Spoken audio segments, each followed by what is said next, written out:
Hello gang, this is Tom here. Just a little layout update progress here on this problem I've been having on this layout over here. I spoke about it on my stream a couple times, and I'll explain what was going on, and then I'll show you what I tried to do to resolve it. So here used to have this three-way switch right there. It was around here somewhere, right about there I believe it was, and straight through went, straight down. The left turnout went to the industry siding there, and the right hand turnout, which is this guy here, went to a siding over there, right along here. So I yanked this three-way out. The reason why, it's a code 100 piece of track, and this is all code 83 track.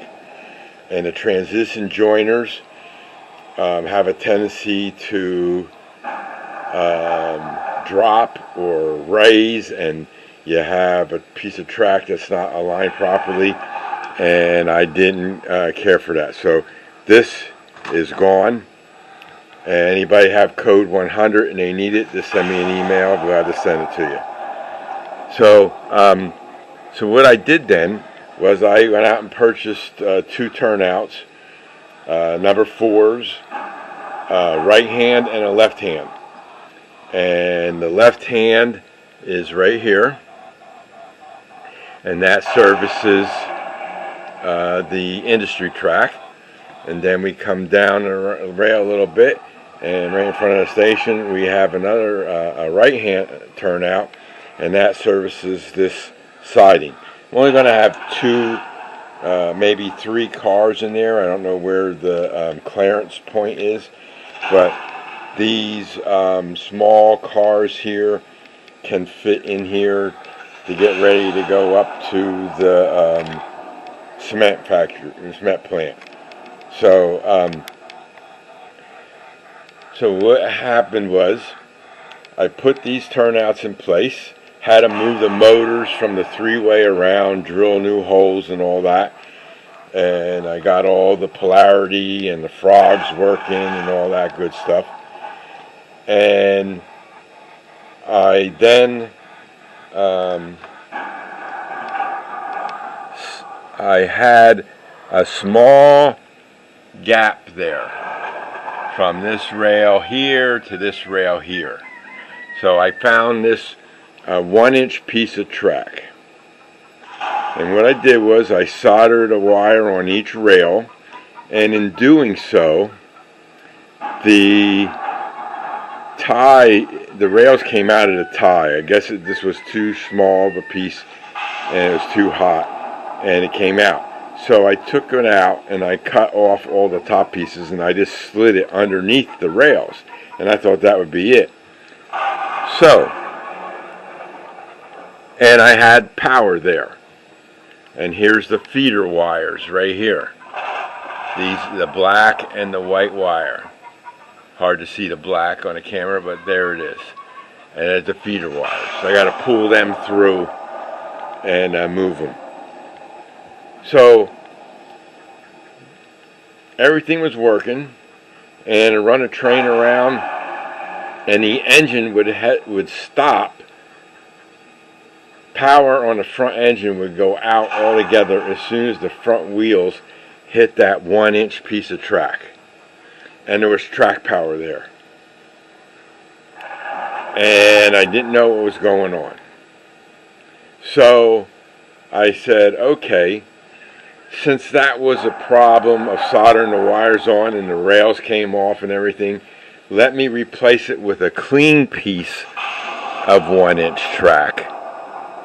And then what I was going to do was this long section of track, I'll cut it over here and then make a shorter piece and then isolate it here at this point, and then put feeders on this small track, take the insulator joiners out of there and put regular joiners in there and move those insulator joiners to the other side, and then that'll give power to this section of track here for the turnout. So I said, okay, let me take out that small piece of track, place it with another piece, and I undid these tracks here because this one's now free, no problem.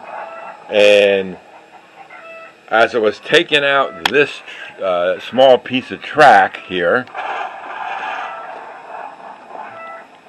this rail, which is on the turnout, came out with the insulator joiner still on it. And I said, that small piece of rail, and if I lay that down right there, and then I take the turnout out, and I'll show you a close-up of it. There's the turnout. So you see the rail's missing. See that big white spot there at the end of the rail? Well, that's a special kind of glue. I forget what it was called. And back in the day, if you wanted to block your tracks and you didn't want to tear them up and put insulator joiners in them and all that, you could cut the rails and then fill them with this glue. Whatever it was, I don't remember what the type it was. And I don't know why I did it on a turnout. And so that's what was happening. That rail was not stable. And it might have been out just a little bit, and that was really causing the derailments when it was coming around the corner. And since this here had insulator joiners on it, both of those rails had insulator joiners on it, that little rail had no track power. And that's why it was hesitating over there. So I had to order another turnout. So this one's coming out. So we're just going to put that in the pile here. And I'll cut this out once I get the other turnout. And we'll go from there. So the other thing I was working on was these rocker switches.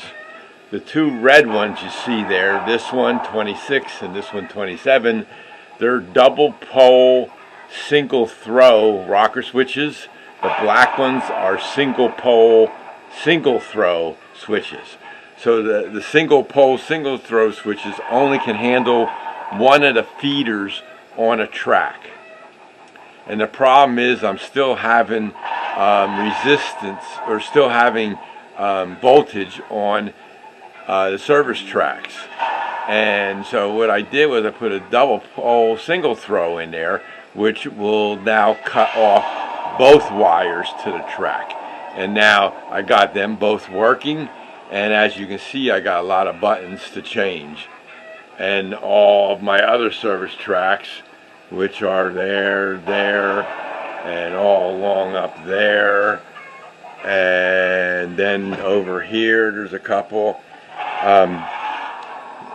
I have a lot to check, so they come in a pack of 5. I'll do 5 at a clip, and that way it won't break the bank. So that's it, folks. So a lot of work being done, trying to get the kinks out and finding issues that you never know. So this is Tom. Hope everybody has a great week, and we'll see you all again soon. Everybody take care.